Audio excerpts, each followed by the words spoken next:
Nah, ini ada komen dari Vitiku yang aku menstitch seorang bunda melahirkan tanpa pendamping karena kebrojolan. Katanya, "Bu, edukasi dong apa yang harus dilakukan jika terjadi hal tersebut. Saya lagi hamil juga soalnya." Nah, sekarang itu sudah tidak dianjurkan lagi melahirkan di rumah bunda. Karena ketika terjadi kegawat daruratan, misalnya bayinya kesulitan menangis atau bundanya perdarahan, itu tidak akan bisa segera ditangani, ya. Jadi harus di fasilitas kesehatan, di bidan, di klinik, puskesmas, atau di rumah sakit.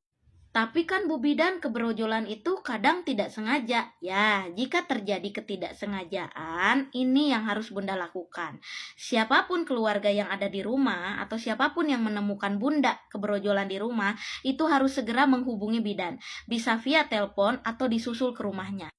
Dan khusus bunda yang kebrojolannya, pastikan ketika dede bayi lahir, dedenya tuh nangis dulu.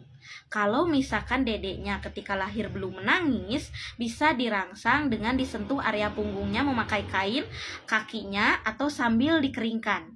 Karena pertama kali bayi bernapas itu ditandai dengan pertama kalinya bayi menangis. Jadi ketika bayi belum menangis, tentunya bayinya belum bernafas. Nah, ketika bayinya sudah menangis, tentunya Bunda bisa tenang. Tinggal lihat dulu lokasi kebrojolannya. Kalau di kamar mandi, segera pindahkan bundanya itu ke kamar atau ke tempat tidur yang lebih hangat dan bisa berbaring. Dengan cara apa? Dengan cara dibopong atau digendong. Jangan suruh jalan sendiri, karena ditakutkan pusing dan beresiko pingsan.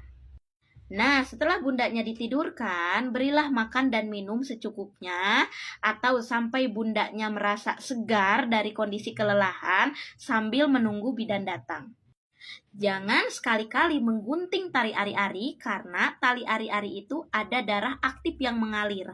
Kalau kita potong, kita gunting, tentunya akan terjadi perdarahan banyak. Jadi yang harus dilakukan, tunggu saja sampai bidan datang.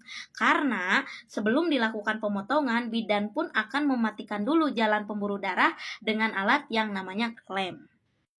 Paham ya bunda-bunda? Semoga persalinannya lancar dan jangan sampai kebrojolan. Ketika bunda sudah merasakan sensasi nyeri atau ada mules teratur, segera datang ke bidan.